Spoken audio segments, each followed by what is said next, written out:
الحمد لله وكفى وسلام على عباده الذين اصطفى أما بعد فأعوذ بالله من الشيطان الرجيم بسم الله الرحمن الرحيم قال رب العالمین نے ارشاد فرمایا یا ایھا الذین آمنوا اے ایمان والو لا تحلوا شعائر اللہ اللہ کی نشانیوں کو حلال نہ سمجھو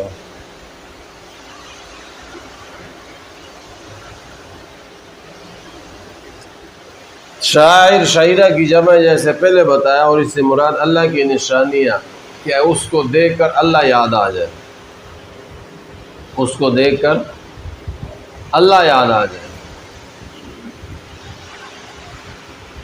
حضرت امام شاہ ولی اللہ محدث دہلوی رحمہ اللہ علیہ فرماتے ہیں کہ بڑے بڑے شاعر وہ چار ہیں۔ کتنے؟ اللہ کی جو نشانیوں میں سے بڑی نشانیاں ہیں وہ چار ہیں۔ نبی کریم صلی اللہ علیہ وسلم کی ذات اقدس، قرآن مجید، بیت اللہ شریف اور نماز، یہ چار اللہ کی بڑی نشانی ہے، یہ شعائر اللہ میں سے ہے۔ قرآن، آپ صلی اللہ علیہ وسلم کی ذات اقدس، بیت اللہ شریف اور نماز، یہ چار بڑی نشانی ہے شعائر اللہ میں سے۔ فرمایا کہ ان کا ادب و احترام کرو، ان کی حرمت تمہارے دل کے اندر ہو، ان کی عظمت تمہارے دل کے اندر ہو، ان کو اپنے لیے حلال نہ سمجھو، ان کی بے حرمتی نہ کرو۔ جس طرح آج سویڈن بار بار قرآن مجید کی بے حرمتی کر رہا ہے، پہلے کی، اب 2 دن پہلے کی بات ہے، غالباً 2 دن 3 دن پہلے کی، اس نے پھر دوبارہ قرآن مجید کی بے حرمتی کی۔ اب یہ بدبخت لوگ اپنی خباثت کا اظہار اور مظاہرہ کرتے رہتے ہیں، اپنی تنگ نظری اور دہشت گردی اور انتہا پسندی کا مظاہرہ اس طرح کرتے رہتے ہیں۔ ہم مسلمانوں پر الزام لگاتے ہیں کہ یہ تنگ نظر لوگ ہیں، انتہا پسند، خود یہ تنگ نظر اور انتہا پسند۔ ہم مسلمان تو تورات کو بھی مانتے ہیں، انجیل کو بھی مانتے ہیں، زبور کو بھی مانتے ہیں، اللہ کے قرآن کو بھی مانتے ہیں۔ آج تک کسی مسلمان نے تورات کو نہیں جلایا، انجیل کو نہیں جلایا، اور یہ قرآن مجید کو جلاتے ہیں۔ اور یہ اللہ کا قرآن ہے، اس کی حفاظت کی ذمہ داری اللہ نے خود لی ہے۔ اس کو کون مٹا سکتا ہے؟ اس کو کون ختم کر سکتا ہے؟ بڑے بڑے آئے اس کو مٹانے والے، خود مٹ گئے، اللہ کا قرآن آج تک نہیں مٹا۔ بڑے بڑے آئے اس کو ختم کرنے کے لیے، خود ختم ہو گئے، اللہ کا قرآن آج تک باقی ہے اور قیامت تک باقی رہے گا۔ اللہ کا قرآن بھی رہے گا اور قرآن والے بھی رہیں گے انشاءاللہ، اور قرآن کی تعلیم جہاں پر دی جاتی دینی مدارس اور مکاتب وہ بھی رہیں گے۔ انگریز کے دور میں جب ایک علاقے کے اندر قرآن مجید کو جمع کیا، مدرسوں سے، مسجدوں سے، مکتبوں سے اکٹھا کر کے آگ لگا دی گئی، ختم کر دیا گیا، تو اس موقع پہ انگریز کے سامنے مولانا صاحب قاری صاحب، اس نے اپنے 2 بچوں کو بلایا، حافظ قرآن بچوں کو، فرمایا پڑھو، فرمایا یہ قرآن حافظ قرآن بچے، تم یہ زہر قرآن پاک کو آگ لگا دو گے، ان بچوں کے سینوں کے اندر جو اللہ کا قرآن محفوظ ہے اس کو کیسے ختم کرو گے؟ تو بڑے بڑے آئے، قرآن کو نہیں مٹا سکتے۔ قرآن کی حفاظت کی ذمہ داری اللہ نے لی ہے، اور اللہ کا قرآن کی حفاظت کا کام یا مدارس میں پڑھنے والے بچوں کے سینوں سے اللہ کام لے رہا ہے۔ اس کی حفاظت کے لیے اللہ پاک نے ان کے سینوں کو منتخب کیا ہے، قرآن پاک کے حافظ بنتے ہیں، یہ الفاظ کی حفاظت کرتے ہیں، قرآن پاک کے قاری بنتے ہیں، وہ قرآن پاک کی تجوید اور قرات کی حفاظت کرتے ہیں، علماء بنتے ہیں، وہ قرآن مجید کے علوم اور مضامین اور احکامات کی حفاظت کرتے ہیں۔ اللہ دین کا کام لے رہے ہیں۔ اللہ ایسے بدبختوں کو جو قرآن کی اور شاعر اللہ کی بے حرمتی کرتے ہیں، اللہ ان کو عبرت کا نشان بنائے۔ اور ہمارے دنیا بھر کے مسلم حکمرانوں کو بھی اور مسلمانوں کو بھی اللہ غیرت ایمانی نصیب فرمائے کہ وہ صرف احتجاج اور مذمت کی حد تک نہ رہے بلکہ عملاً کچھ کر کے دکھائے، بزدلی کا مظاہرہ کر رہے ہیں۔ وہ جذبہ اور وہ غیرت اور وہ ایمانی چیزیں ہمارے اندر سے رخصت ہیں، بس صرف زبانی جمع خرچ اور دعوے۔ اللہ اکبر۔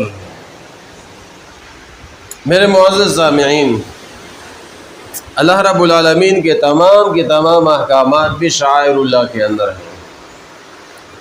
شعائر اللہ، اس کے اندر اللہ کے احکامات آ جاتے ہیں سر، تو اس کی بے حرمتی سے اللہ رب العالمین نے کیا کیا بھائی؟ منع فرمایا ہے، اور آگے فرمایا وَلَا الشَّهْرَ الْحَرَامِ۔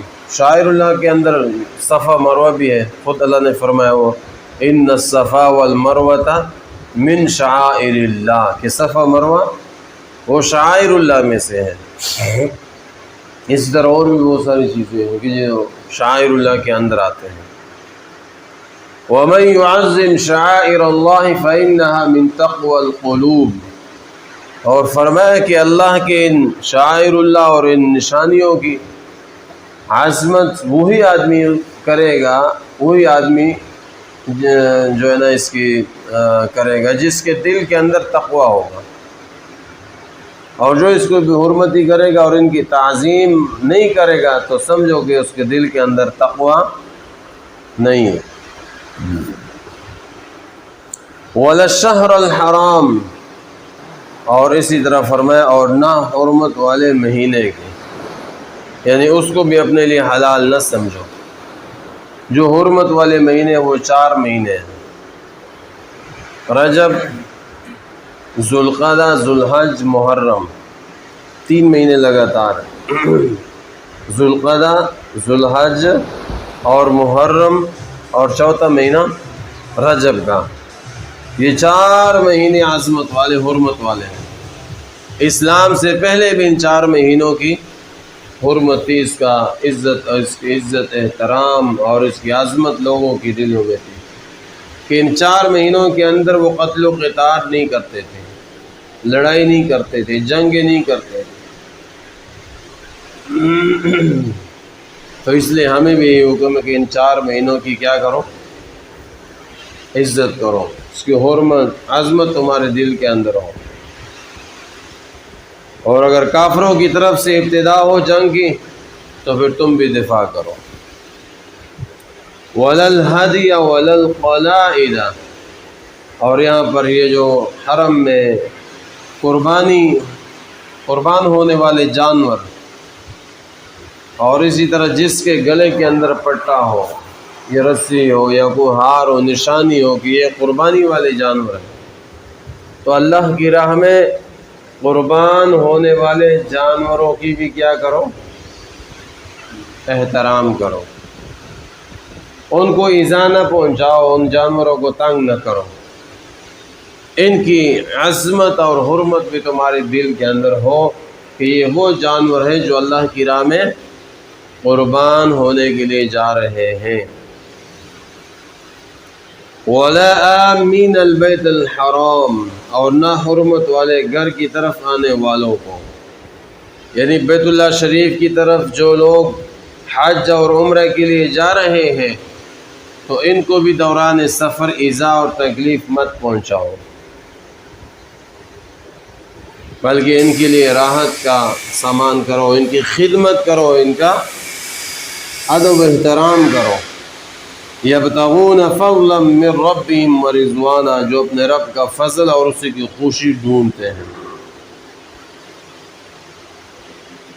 وہ اس لیے جا رہے ہیں کہ ہمیں اللہ کا فضل بھی نصیب ہو جائے اور اللہ کی رضا بھی ہمیں حاصل ہو جائے، اس لیے وہ جاتے ہیں۔ تو جب حج اور عمرہ کے لیے جائے تو تجارت منع ہے، نیت تجارت کی نہیں ہو، نیت حج عمرے کی اور اللہ کی رضا ہو، اور اس کے ساتھ اگر ضمناً تھوڑا بہت کاروبار تجارت ہو جائے تو اس میں کوئی قباحت نہیں ہے، آدمی کر سکتا ہے۔ وَلَا يَجْرِمَنَّكُمْ شَنَآنُ، ہاں، اور وَإِذَا حَلَلْتُمْ فَاصْطَادُوا، اور جب تم احرام کھول دو پھر شکار کرو۔ حالت احرام میں شکار کی اجازت نہیں ہے۔ کہ کل بھی بتایا تھا کہ احرام کی حالت میں خشکی کے جانوروں کا شکار جائز نہیں ہے، البتہ تری یعنی بحری شکار کی اجازت، مچھلی کا شکار کر سکتے ہیں، خشکی کا شکار نہیں۔ احرام کی حالت میں جب احرام کھول لیا پھر خشکی کے جانوروں کا بھی شکار کر سکتے ہیں۔ وَلَا يَجْرِمَنَّكُمْ شَنَآنُ قَوْمٍ أَن صَدُّوكُمْ عَنِ الْمَسْجِدِ الْحَرَامِ أَن تَعْتَدُوا، اب وہی بات جو واقعات میں نے پہلے شروع میں بیان کیے وہ بات فرما رہے، اور تمہیں اس قوم کی دشمنی جو کہ تمہیں حرمت والے مسجد سے روکتی تھی اس بات کا باعث نہ بنے کہ زیادتی کرنے لگو۔ وہ جنہوں نے تمہیں عمرہ کرنے سے روک دیا تھا، جانے نہیں دیا گیا تھا، حدیبیہ کے مقام پر ان سے معاہدہ ہوا، سخت شرائط پر واپس جانا پڑا، تو فرمایا اب ان کے ساتھ زیادتی نہیں کرنی۔ اب تم فاتح بن کر آگے ہو، مکہ مکرمہ فتح کر لیا ہے، اب عام معافی کا اعلان کرو اور درگزر کرو۔ وَتَعَاوَنُوا عَلَى الْبِرِّ وَالتَّقْوَى، اور فرمایا آپس میں نیکی کے کاموں میں اور تقوی کے کاموں میں مدد کرو، معاون بنو۔ جہاں بھی کوئی نیکی کا کام کر رہا ہے، تقوی کا کام کر رہا ہے، فرمایا تم اس کے معاون بن جاؤ، اس کے دست و بازو بن جاؤ، جو تمہارے بس میں ہے تم اس حوالے سے اپنا حصہ ڈالو اور اس کے معاون بن جاؤ۔ نیکی کے بہت سارے کام ہیں، تقوی کے بہت سارے کام، تو جو بھی نیکی کے کام میں مصروف ہو، کوئی تبلیغ کا کام کر رہا ہے، کوئی مدرسے کا کام کر رہا ہے، کوئی خانقاہ کا کر رہا ہے، کوئی جہاد کا کر رہا ہے، کوئی عام لوگوں کی خدمت میں لگا ہوئے رفع عامہ کے کام کر رہا ہے، اور کوئی بھی نیکی کے کام میں اور تقوی کے کام کر رہا ہو تو فرمایا کہ اس کے ساتھ کیا کرو؟ تعاون کرو۔ وَلَا تَعَاوَنُوا عَلَى الْإِثْمِ وَالْعُدْوَانِ، اور گناہ اور ظلم پر تعاون نہ کرو۔ جو زیادتی کر رہے ہیں، جو گناہ کا کام کر رہے ہیں، جو برائی کر رہے ہیں، ان کے معاون نہ بنو، ان کی مدد نہ کرو۔ آج الٹ ہو رہا ہے کہ جو نیک کام کرتے ہیں، تقوی کے کام کرتے ہیں، ہم ان کا ساتھ نہیں دیتے ہیں، اور جو خوب برائی، بے حیائی، فحاشی، عریانی اور بیرون ملک کے ایجنڈے کو یہاں پر مسلط کرنا چاہتے ہیں، ہم اس کا ساتھ دے رہے ہوتے ہیں، اس کے معاون بن رہے، الٹ چل رہے۔ جو ظالم بنے ہوئے ظلم کر رہے ہیں، ہم اس کے معاون، اس کا ساتھ دے رہے ہوتے ہیں۔ جو دین اسلام کے خلاف چل رہے ہوں، جو اسلام اور اہل اسلام کی جڑیں کاٹ رہے ہیں، ہم اس کا ساتھ دے رہے ہوتے ہیں۔ الٹ نظام ہو گیا۔ اور جو اسلام کے لیے لگے ہوئے ہیں، جو مسلمانوں کے لیے لگے ہوئے ہیں، جو ملک کے لیے، وطن کے لیے قربانیاں دے رہے ہیں، کام کر رہے ہیں، ہم ان کا ساتھ نہیں دے رہے۔ تو اللہ کا قرآن یہاں پر یہ کہہ رہا ہے، اللہ ہم سے یہ مخاطب ہے کہ جو نیکی کے کام کر رہے ہیں، جو تقوی کے کام کر رہے ہیں، نیکی کا پرچار کر رہے ہیں، ان کے معاون بنو، ان کے دست و بازو بن جاؤ۔ اور جو بے حیائی کی طرف بلا رہے ہیں، برائی کی طرف بلا رہے ہیں، برائی کا کام کر رہے ہیں، گناہ کے کام کر رہے ہیں، ظالم بنے ہوئے، ان کے ساتھ مدد مت کرو، ان کے ساتھ تعاون مت کرو، ان کے معاون مت بنو، ان کے دست و بازو نہ بنو، ان کا ساتھ مت دو، ورنہ قیامت کے دن تمہارا حشر بھی انہیں کے ساتھ ہوگا۔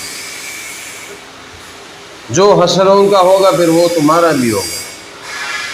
واتقوا اللہ، فرمایا اللہ سے ڈرو، اللہ کا خوف اپنے اندر پیدا کرو، تقوی اپنے اندر پیدا کرو، ورنہ ان اللہ شدید العقاب، بے شک اللہ سخت عذاب دینے والا ہے، پھر اس کی پکڑ، اس کی گرفت بڑی سخت ہے۔ پھر جب اللہ کی پکڑ اور اللہ کی گرفت آ جاتی ہے پھر اس سے کوئی چھڑا نہیں سکتا ہے۔ اللہ مہلت دیتا ہے ایک وقت تک، اور جب وہ وقت پورا ہو جاتا ہے پھر اللہ رب العالمین اس کو پکڑ لیتے ہیں، اور پھر جب اللہ کی پکڑ آ جاتی ہے پھر کوئی اس سے چھڑا نہیں سکتا ہے۔ اللہ تعالیٰ سے دعا ہے کہ اللہ تعالیٰ مجھے اور آپ کو قرآن و سنت کی صحیح سمجھ نصیب فرمائے اور اس پر عمل کر کے دوسروں تک پہنچانے کی توفیق نصیب۔ الحمدللہ رب العالمین الرحمن الرحیم والصلاة والسلام علی سید الانبیاء والمرسلین اللہم صل علی محمد النبی الأمی وعلی آلہ وسلم۔ اللہم اعنا علی ذکرک وشکرک وحسن عبادتک اللہم انا نجعلک فی نحورہم ونعوذ بک من شرورہم اللہم انا نسألک رضاک والجنہ